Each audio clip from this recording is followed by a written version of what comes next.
Welcome, everyone. This is the Liberty Classroom course, History of Economic Thought 1, Classical Economics and the Marginal Revolution. I'm your instructor, Robert Murphy. We're now on Lecture 14, Karl Marx. Maybe some of you have heard of this fellow. Joking aside, it would be difficult to overstate the impact that Karl Marx has had, not just on economics, not just on the social sciences, but on human history itself.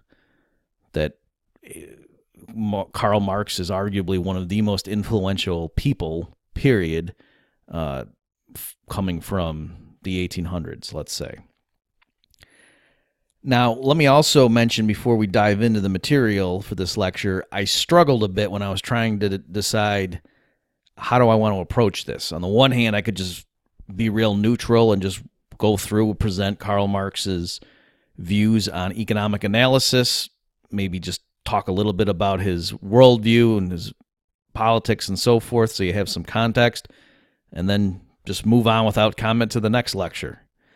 But I don't think that's appropriate because this is, after all, a lecture in the Liberty Classroom where it is explicitly billed as being something that allows the students to gather facts and arguments by which they can then go out into the world as graduates, if you will, and defend the principles of liberty in terms of the individual, the rights of the individual against powerful states and so forth. So in that context, I think I'm not stepping out of bounds by showing some of the huge problems with the Marxist framework. I'm going to focus on the economics of it since this is an economics course, but I don't think it makes sense for me to bring up Karl Marx and not mention some of the things that in particular the Austrian economist Ludwig von Mises pointed out, and that's where I'm getting a lot of my material from, is when I critique Marxism. Having said all that, if you do want to see Marx in his own words, well, I've given you long excerpts in the course notes for this lecture, and then links to the whole body of work if you want to read it further. So you've got that available for those of you who say, you know what, let's give the guy a shot. Maybe he's being misunderstood. Okay, Karl Marx, 1818 to 1883. Some biographical remarks. He was born in Prussia, eventually spent much of his life in London. He received his doctorate in philosophy at age 23 from the University of Jena. He had been at the University of Berlin, but his dissertation was probably too controversial for that conservative institution, and so he switched and proposed and defended his dissertation at a different school. His dissertation actually was not what you might think. It wasn't about the workers violently expropriating the capitalists or anything like that. It was instead on his dissertation was on why philosophy was superior to theology. So still radical and would ruffle feathers, but it was not probably what you're thinking of when you would imagine, hey, I wonder what Karl Marx wrote his dissertation on. So he developed this relationship with Friedrich Engels. We don't have time to really dwell on it in this lecture. I want to get to the intellectual content, but Engels was a devoted follower of Marx, supported him financially, helped him edit, compile all of his works. Marx's famous work, Capital, or Das Kapital, the first volume was published when Marx was alive, and then it was only after his death that Engels worked on the notes that had been left and then published volumes 2 and 3 of Das Kapital. Mark Blogg says of this relationship, it was, quote, one of the most extraordinary examples of unselfish intellectual devotion in the entire history of social science, end quote. So they're referring to Engels' selfless devotion to the work of Marx, Engels believing that he had found and befriended and was supporting one of the greatest human minds to ever walk the earth. So, major works of Marx: The Poverty of Philosophy, 1847, Communist Manifesto, 1848, A Contribution to the Critique of Political Economy, 1859, and what in English would be Capital, but you may have heard it as Das Kapital, the first volume of which came out in 1867. All right, let's spend some time on the Communist Manifesto by Karl Marx and Friedrich Engels. So it talks about class struggle. It interprets all of human history as a class struggle, and over time, as the material forces of production ripened or matured, it became clear that there was two classes, right? So the various groups of oppressed and oppressors sort of coalesced into these two distinct groups or classes, namely the proletariat and the bourgeoisie. And Engels makes it clear in a footnote that I think was added in a later edition. In your notes, I put it right up front and center, that the proletariat are the wage earners. So specifically the people who need to go out into the marketplace and sell their labor power in order to live. And so, so their work effort becomes commodities, right? That's who the proletariat are. So obviously it includes people like factory workers, but it also includes artisans and small shopkeepers, right? So it does include some people that perhaps you would have thought, oh, they're entrepreneurs and even small-scale capitalists, and so clearly wouldn't they be in the bourgeoisie? Well, no. The bourgeoisie, for Marx and Engels, are the modern capitalists, and specifically they're the ones who own the, quote, social means of production, and they employ wage earners. All right, so they have in mind the rich capitalists who own large-scale factories, who own the farmland, and so on. A plumber or somebody who has a van and he drives up to your house and has his tools in the back of the van, and he might be an entrepreneur, he might be a sole proprietor in terms of legal custom and so forth, but he would probably be considered by most Marxists as a member of the proletariat because he's not deriving his livelihood or his standard of living from his ownership of the means of production. It's not that he's earning rental income from the land that he owns, or he's selling coal from the mine that he owns. He's basically selling his labor time, right? So that's why he would be part of the proletariat. Although, again, with this stuff, some of it, there could be fine areas of, what's the dividing line, who knows, but you get the general distinction. Now, another interesting aspect of the Marxist framework is that it's not ideas that drive social change. It's ultimately the physical, material forces of production. So here, let me read. This is an excerpt from the Communist Manifesto, and it's coming in mid-sentence. As industry, commerce, navigation, railways extended, in the same proportion the bourgeoisie developed, increased its capital, and pushed into the background every class handed down from the Middle Ages. We see, therefore, how the modern bourgeoisie is itself the product of a long course of development, of a series of revolutions in the modes of production and of exchange.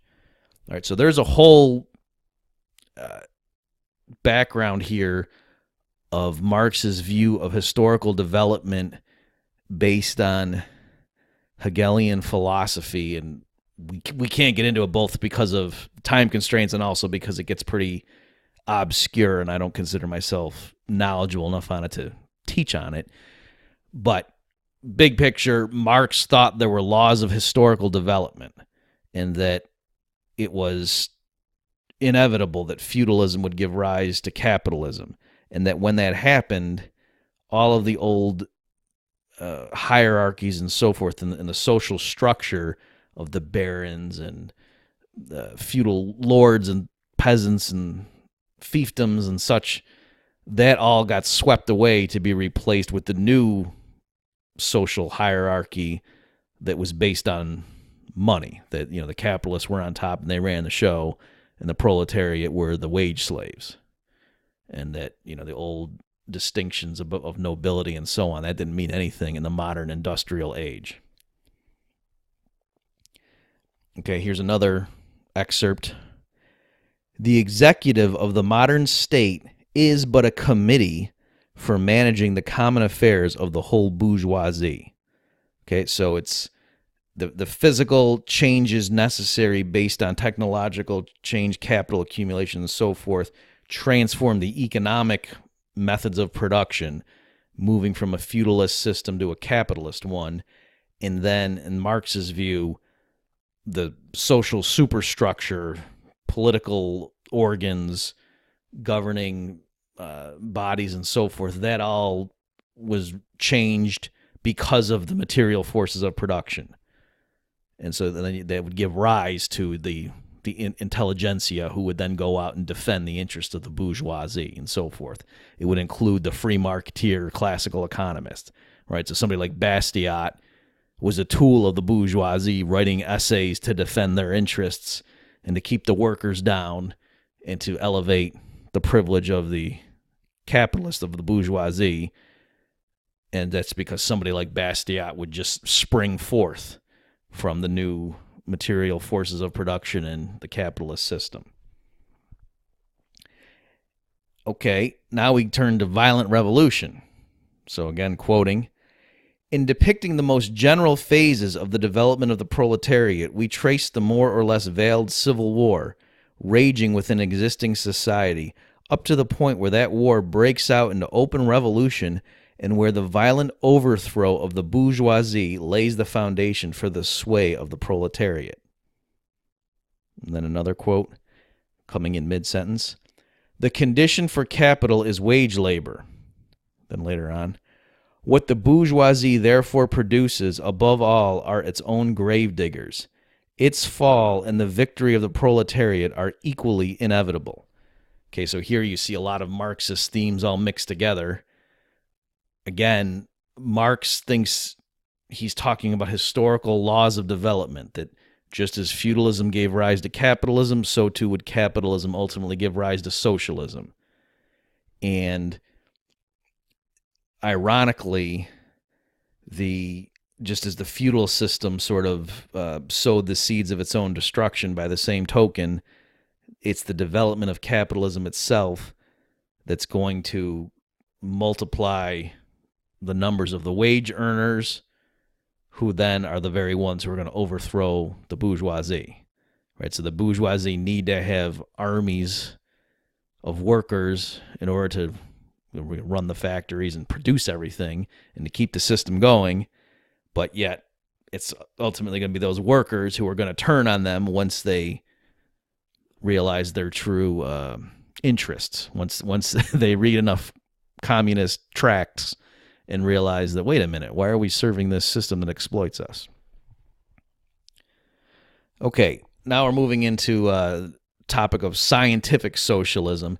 Let me say something, I don't think I've mentioned it in this lecture yet. Karl Marx was not dumb, all right? And all more so, today's Marxists, do not fool yourself if you think that, oh yeah, Marxists today must be idiots. No, it's the other way around. And if you're thinking that, they're going to destroy you in a debate. All right, so let me just make sure you understand that. I have debated actual Marxists. I did it when I was in grad school, and on some of the debates, it was a draw, right? So I'm not saying they beat me, but I couldn't beat them. And it's not because I thought, oh, wait a minute, maybe Marxism is correct. I'm saying, being honest, in terms of the debate, they held their own, and I didn't get in a kill shot, if you will, because they were very clever and they could sort of defend the holes in their argument. So it makes sense if you think about it, that Marxism, it's telling people that, hey, there's something really wrong with the world, something fundamentally wrong, and to understand what it is, you have to go read these obscure books written by someone from the 1800s, and I encourage you just to skim, if nothing else, some of the excerpts I've given you in the class notes for this lecture to see why Marx's writing was so seductive, right? We'll see the same thing when we get to the general theory. If you take this course in part 2 of it, where we talk about 20th century economics, reading John Maynard Keynes' general theory, you can understand why so many people thought, wow, this is a path-breaking book, because the writer was definitely intelligent, had command of a lot of facts, was a very bold writer, made sweeping claims, and yet the logic was hard to follow, and it was kind of fuzzy at points, and you weren't really sure what does he mean by that?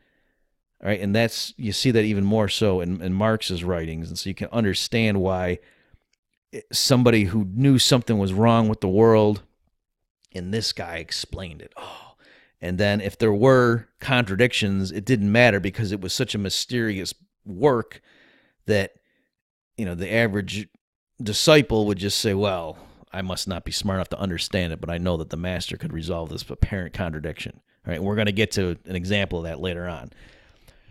So another thing, too, is when I talk about scientific socialism, what I mean there is that Marx, he was reacting against what he thought was utopian socialism. All right, so let me be clear. Karl Marx did not invent the notion of socialism. There were people before him that thought, hey, why do we need private property? What if we had communal property? Or what if the state managed all economic affairs to ensure justice and harmony and so on? Other people had come up with all sorts of proposals, but Marx thought his predecessors had been utopians. Instead, Marx thought he was advocating a scientific socialism where he wasn't going to speculate on how things would work out in the socialist state, right? So at least in certain passages, Karl Marx was not saying to his reader, hey, let me describe how things could work if we all embrace the idea of socialism and I were able to convince enough of you. And because and let me show you, here's how we would figure out how many diapers would be made, and here's how we'd figure out how many apple trees should be planted, and here's my set of instructions or rules for the planners when they want to decide on how many barrels of crude oil to pull out of the ground. No, he didn't do any of that. He said that is utopian thinking and unscientific. He just thought he had discovered these laws of historical development and said socialism is happening. It's a historical necessity. It's going to happen whether we want it or not. But Karl Marx, have shown the reader here that, see, it's going to happen. It's not a matter of me convincing you that it's better than the current state of affairs. The current state of affairs is unsustainable. Capitalism, by its very nature, is going to develop and turn into socialism. So you could see why someone writing like that was very appealing and seductive to certain types of intellectuals. And that's why I say nowadays, the kind of person who becomes a full-blown Marxist is not a dummy. I mean, you would have to be an intellectual of a certain caliber. I'm not saying they're all geniuses, but I'm just saying you wouldn't be some dull-witted person who didn't like to read or something like that. You wouldn't become a Marxist. You would just be, I don't know, a Keynesian. That's kind of a joke, guys. But you see what I'm saying? That's kind of the default position, whereas right now you're sort of weird if you're an actual Marxist, right? Because a lot of people are like, whoa, that's out there. So I'm saying the kind of person that embraces that and does that is someone who says, I'm going to take this argument to its logical conclusion. So that's a kind of person, and I just want you to be aware of that. If you ever run into actual Marxists in your travels in academia and so forth, you have to be ready that they're, in many cases, very worthy intellectual adversaries. All right, let me spend a little bit of time talking about Karl Marx and his relationship to the other classical economists. So he quite clearly drew on Adam Smith and especially David Ricardo. He had straightforwardly a labor theory of value that was actually quite comparable to the discussion that Adam Smith gave in The Wealth of Nations, just talking about what is it that governs how much one commodity trades against another in terms of how many units of one commodity fetch a unit of the other commodity in the marketplace. And Smith went through arguments, sort of simplistic arguments, saying, well, if we could just assume it was all just labor hours going into each commodity, then clearly the market price would have to reflect the ratio of how much total labor went into the one versus the other. And so Marx has, as we'll see, a very similar theory. He also talked about the progressive immiseration of the workers. And so there you see, the element of the Malthusian thinking, especially as it was adopted in the Ricardian framework, and then also a falling rate of profit. So we went over, when we covered Ricardo, why he thought other things equal, and if there was no changes in the system, over time, the rate of profit accruing to the capitalists would keep shrinking because the workers and the landowners would have to keep getting larger and larger shares of the total output, just given the laws of distribution. And so in Marx's hands, what that meant was, if you had just a set boundary for your markets, then the capitalist class would see this ever-falling rate of profit, and they would see their own demise getting closer and closer, and so that's what gave the capitalist nations the impetus for imperialism, that the governments that were controlled by the bourgeoisie had to go out and conquer other areas and bring them into the orbit of the world marketplace and subject them to free trade and so on, because the capitalists back home needed more markets in order to postpone the inevitable strangulation of their profit system. All right, we've also got these ideas of class consciousness and polylogism. So again, here I'm just giving a very cursory treatment, but you should at least know this stuff in case no one's ever told it to you before. So Marx definitely believed, he didn't just merely believe in class struggle, that yes, the proletariat, were definitely have their own interest and were the bitter enemies of the capitalists or the bourgeoisie, and there was no way of reconciling that, as opposed to somebody like Bastiat, who thought there were economic harmonies, right? Bastiat thought that the socialists were wrong in teaching people that the workers and the capitalists were natural enemies. Bastiat said no, they should both get along and realize they benefit from the flourishing of the other. So not only did Marx think that the people could be divided into classes who were then bitter enemies, but he thought that they were, the bourgeoisie would be biased in favor of their class. And so again, I think I mentioned this earlier, Marx would interpret all of the free market economists of his day as mere apologists for the bourgeoisie superstructure. And so if some economist was trotted out to write about, well, gee, if on a socialist system, I think the incentives would all be screwed up, and I don't know that I want to trust the government with that much power to tell people to go to Siberia if they step out of line. And Marx would think that economist was merely, he didn't believe what he was writing, or he did believe it because his mind was incapable of seeing things from the correct perspective. And so Marxists would go so far as to claim that there were different logical structures of the mind. So it's not merely saying that people are biased, right? It's not like someone just saying, well, you often think that the people that you're friends with are in the right and you're naturally suspicious of your enemy. It's not saying some truism like that. It's the Marxists were saying that there were different logical structures of the mind. Right, so with the doctrine of polylogism, different people used it throughout history. So, like people who believed in, the primacy of race would think that different races had different logical structures of the mind. But the Marxists, since they divided people up based on class, thought that the bourgeoisie had its own logical structure of the bourgeoisie mind, and the proletariat had its own logical structure. And of course, the proletariats, though, was correct, right? So what Mises points out in several places, I'm just going to paraphrase, of course, is he says that, for example, something like Ricardo's argument about comparative costs. So what I taught you guys as comparative advantage, that also is referred to as the theory of comparative costs, and why, free trade helps.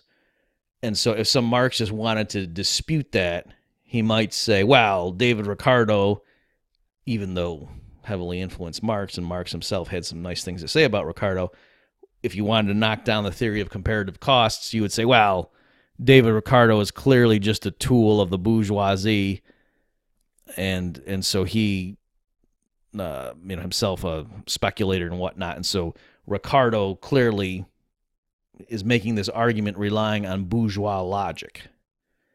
And so Mises points out and says that no Marxist has ever dared to actually try to walk through and show the proof of, Ricardo's law of comparative costs, and to show how, using the axioms or the postulates of bourgeois logic, you can see why this is a valid proof. But if instead we take out the certain axioms that the bourgeoisie endorse and plug in these other axioms that the proletariat realizes are correct, then you'll see how Ricardo's proof falls apart and is no longer valid in this other system with different postulates or axioms. So Mises is saying that I'll call their bluff. They're just using that as an argument to evade the fact that Ricardo's got this unimpeachable argument that nobody could possibly deny if they've been pushed into a corner and need to now say, well, that's just because using your logic, that's right. And again, folks, I want to stress, depending on the Marxist writer that you're discussing, some of these people really did make the very strong claim that it was the logical structure of the mind itself that was different. They weren't merely saying, it's a slippery argument or sloppy argument, and Ricardo didn't see the holes in his logic because he was biased. Because if that's what they were saying, then they could merely point out the holes in the logic, right? And they'd say, "Yep, see everybody," but they weren't choosing to do that. Instead, they were saying, yeah, that's valid in bourgeoisie logic, but we proletarians know better. All right, this idea of the material forces of production bursting asunder. So again, repeating myself a bit, in the Marxist framework, feudalism gave rise to capitalism, and then capitalism itself would inevitably yield socialism. And it wasn't because of the choices of human beings. It wasn't that somebody convinced enough of them intellectually, emotionally, what have you, psychologically, that, yes, let's go embrace socialism, and then there'd be a tipping point, and then it would happen. Instead, it was the material forces of production, these sort of non-human factors that just the way economies would progress with capital accumulation and so forth would necessarily give rise to socialism. And then at that point, the customs and so forth, the legal structures would change to accommodate what was the underlying necessity.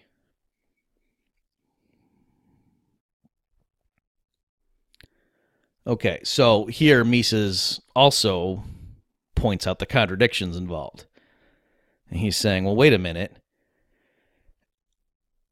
If that's true, well, then there's no reason to write Marxist tracts, right? You don't need to convince people if it's not a matter of, human volition. And they don't need to have a violent overthrow, right? They don't need to organize and so on, because it's just going to happen. And then also, indeed, a consistent Marxist then, if what it's going to take to achieve socialism is the full development of capitalism to its logical potential before it then gives way to the next, epoch in human history, well, then the consistent Marxists ought to advocate for laissez-faire, like get rid of crippling business taxes, get rid of environmental regulations and so on that hold back businesses. You want to have unfettered pro-growth supply-side policies, baby, in order to let capitalism really develop and mature so that it then gives birth to socialism. But of course, that's not what the Marxists advocated in practice. So Mises was saying, and it wasn't that the followers were ignoring the doctrine of their master. Even Karl Marx himself was not consistent on this point. Okay, let me now spend some time discussing the problem of surplus value. And so by doing this, I will, along the way, teach you some of the content of Marx's economic doctrines. All right, so first of all, this issue of labor and surplus value. So number one, Marx, again, following Adam Smith, thought that the market value of commodities was equal to the labor power that went into their production. And we can argue about, well, how do you measure that? And what if, some commodities are made by highly skilled workers? And what if somebody is just lollygagging around and takes twice as long to make a certain commodity as it normally takes an average worker to make it? Well, that commodity doesn't sell for twice as much. Okay, so Marx deals with these issues. All right, I'm not saying he necessarily satisfactorily deals with them, but he does have a response to these kind of objections. Okay, so let's just go ahead and stipulate that for the sake of argument, that the market value of commodities is equal to labor power that went into their production. Now, Marx said, but what are the actual workers paid? They're not paid the full value of their labor. They're only paid according to what we might call the cost of production, namely the subsistence level. So, in other words, the workers are producing commodities, and then the capitalists who are hiring the workers are only having to pay enough to the workers so that they can go out in the marketplace and buy enough food to maintain their energy, and so they can keep coming back to work in the factory day after day, and then they can afford to go buy shelter and so forth.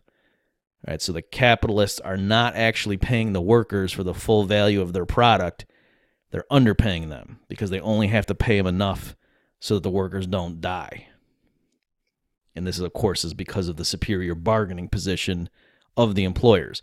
The workers, being proletarians, by definition, that means they sell their labor time to live. That's how they get their income, is by selling their labor hours. So if they don't sell their labor hours, they die. They starve to death. So the workers are in a much inferior bargaining position compared to the employers.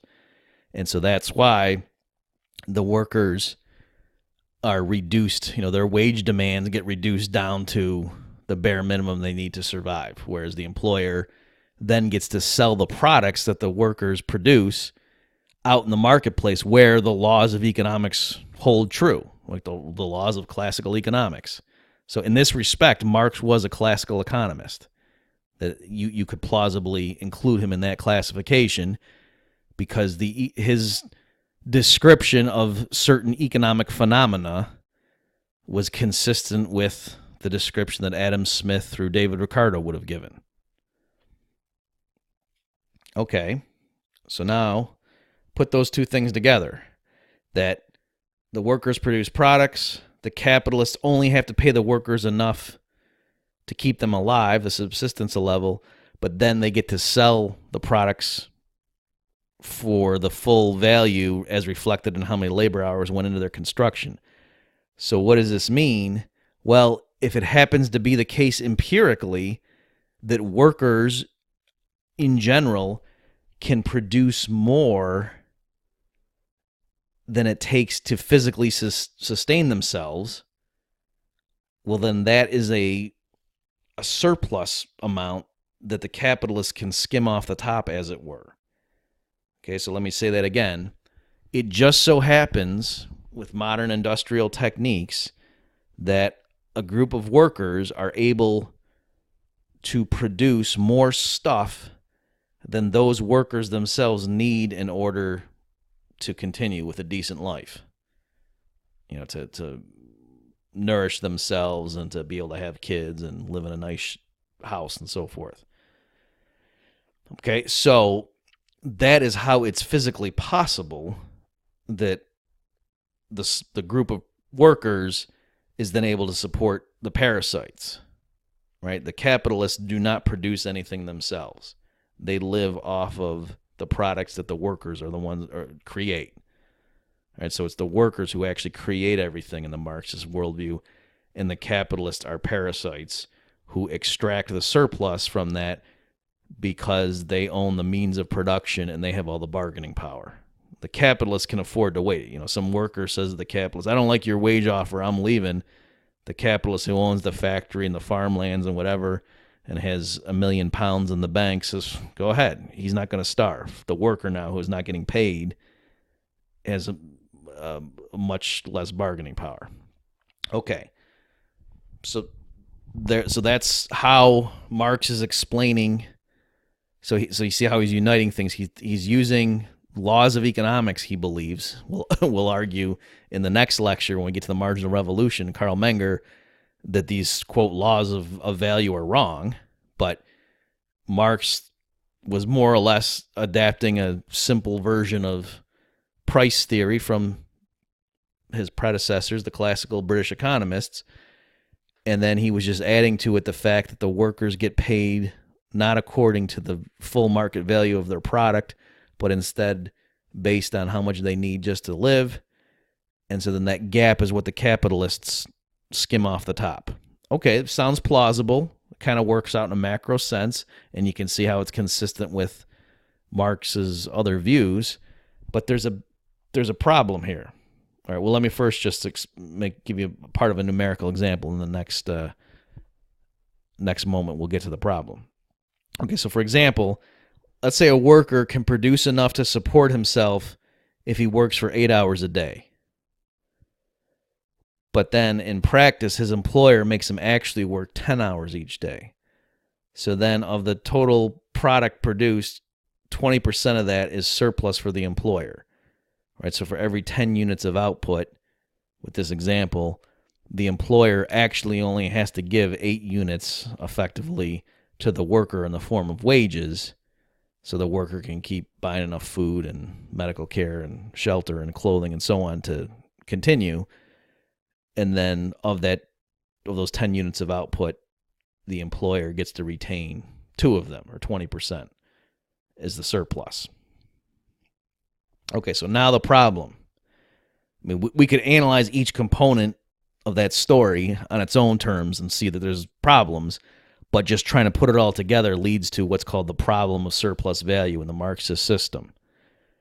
So if the capitalists earn their percentage surplus for labor that they directly hire, but they pay the full value for other inputs, then this implies that capitalists would earn different rates of profit depending on the ratio of labor to capital that's in a particular line. All right, so let me just make sure you're getting this.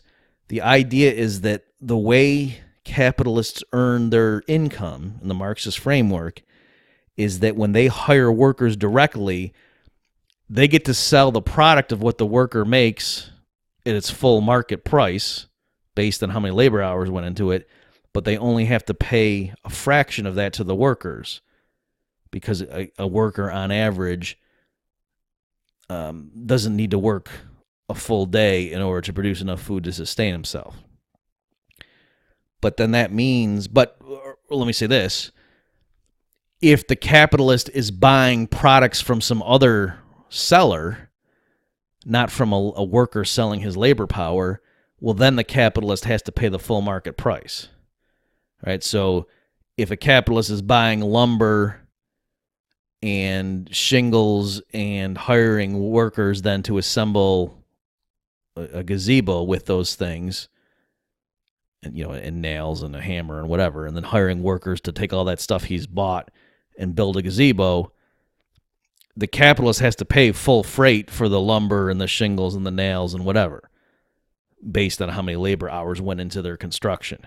So the capitalist doesn't get to rip off another capitalist who's selling stuff to him. He's got to pay the fair market price for those things. The only people he gets to rip off are the workers that he directly hires. Right? So the capitalist who's selling the lumber, he in turn ripped off some other workers, and that's where he earned his surplus. But the point is, the capitalist who's buying the lumber directly from that guy, he's paying full freight for the lumber. He only gets to rip off the workers he himself is hiring. Okay? So that leads to a problem then, that because different lines of production have different ratios of payment in wages versus payment for other factors, like namely buying capital goods, then this means the total percentage rate of return on your investment should be different from industry to industry or from sector to sector. But that can't be true, because empirically we can see adjusting for risk, in general, there is a tendency for rates of return on investment to be equalized across various sectors or industries, even though some of them have wildly different labor to capital ratios. Okay, so let me just give you an example. Suppose capitalist A spends $80 hiring a worker to cut hair for 10 hours. He sells 10 hours worth of services, namely hair cutting, for the full market value of $100, earning a 25% return. Okay, so in this example, I'm saying there's not much capital involved. You could say, yeah, he had to buy the scissors and whatever, but let's just keep it real simple and say the main expense for capitalist A, who's running a barber shop, is just paying the barbers to come in and sell their labor time. All right, and so again, he's just to walk through this example, we're assuming that each hour of labor is worth $10.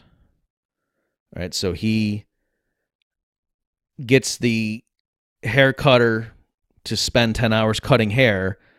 And so when you say, okay, how much will those haircuts sell, 10 hours worth of haircuts, he'll fetch $100 from the consumers. The consumers coming in to get haircuts will end up paying $100 to the capitalist who owns the barber shop. All right?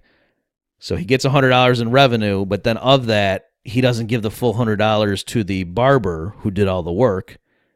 Instead, he can get away with only paying $80 to the barber because he realizes paying $8 an hour is enough for the barber to survive. And so that extra $20 he gets to pocket, right? So he advanced $80 to hire the worker and then ended up getting a profit of $20. And so that's a 25% rate of return on his capital investment. All right. But now consider capitalist B.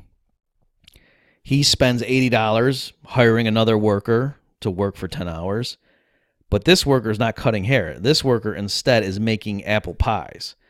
So here it would be implausible to assume that the worker can just make apple pies merely through his labor power. The way you can, say that a barber, just give him some scissors and he can cut hair, and it's not like the scissors really depreciate much after 10 hours, okay? So we're kind of abstracting away from that. But you can see how the haircut is mostly the barber's labor time, whereas someone baking apple pies, clearly you got to figure on the ingredients, that's a main part of the finished product. And so in this simplistic example, let's assume that the capitalist has to spend $100 on apples and, the crust or whatever in order to produce these pies.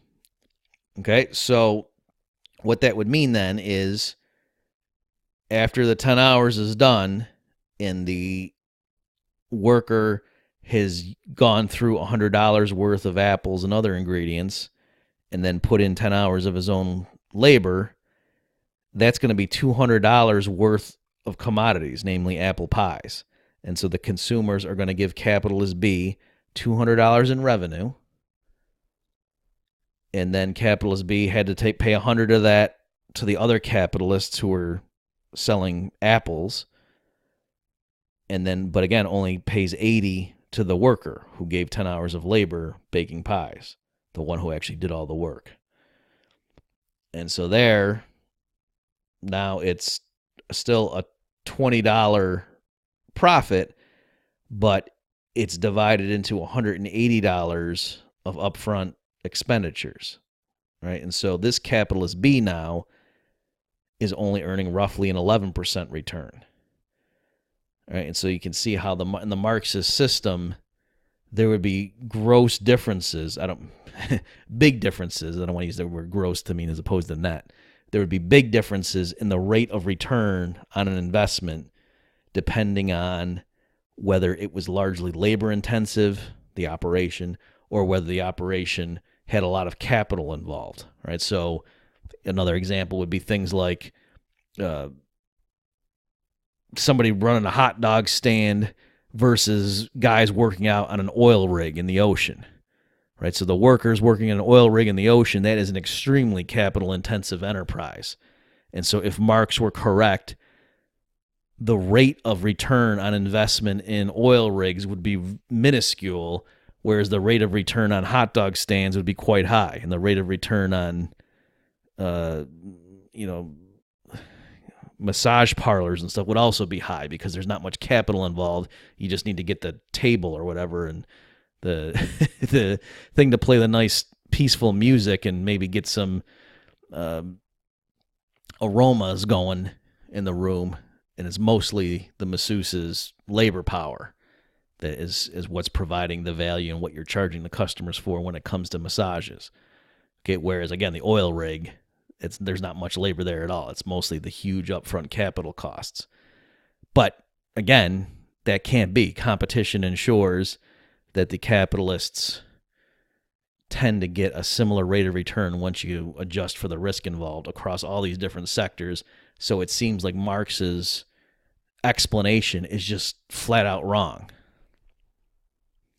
So here, we don't have time to get into it now. Also, it's a bit complex for this course, the difficulty level. But I just want to mention there's a book, you can get a version of it from the Mises Institute, called Karl Marx and the Close of His System. And it lays out Eugen von Bombaverk's just masterful demolition of Marx on this issue. So what happened was, in Volume 1 of Capital, Marx sets up his laws of price and value and so on, gives this explanation of how the capitalists extract the surplus value from the workers, and then Marx acknowledges now there is some difficulty here. Realizing at first glance, well, this seems to be totally incompatible with the idea that there's a uniform rate of profit among the different sectors because of competition. And then Marx promises, in a later volume, I will solve this problem. And then he dies. And so Engels, who's sitting on all Marx's notes and is preparing volumes 2 and 3, challenges people and says, yeah, Marx solved the problem, but see if you guys can guess what the answer is. And then, so people, Marxists waited with bated breath for the release of volumes 2 and 3 to see how did Marx solve this problem. And he didn't. He just punted. All right. And I mean, he gave what he said was a solution, but it really wasn't a solution. And so if you're curious, just go read Bombaverk's just withering critique, where he walks through step by step and just shows you that no, Marx did not answer the problem. He's dead in the water. So that's what he means by the close of his system. This is not a critique of Marxism generally. It's more a critique of this problem of surplus value. And we're going to see later when we cover Bombaverk that he was just a wonderful critic of other economic views. I would say the single best person that I've ever read in terms of taking another economist's theory, building it up so it sounds even more plausible than when that economist himself wrote about it, and then Bombaverk knocks it down. And he says, did you like that knockdown? Here, let me build it up again. I'll use a completely different argument. He knocks it down again. And then he does, wait, let me build it up again. I'll use a completely different argument, knocks it down again. So by the time he's done, you're just like, how could I have ever even thought that idea was plausible? Well, we're out of time for this lecture. I will see you guys next time.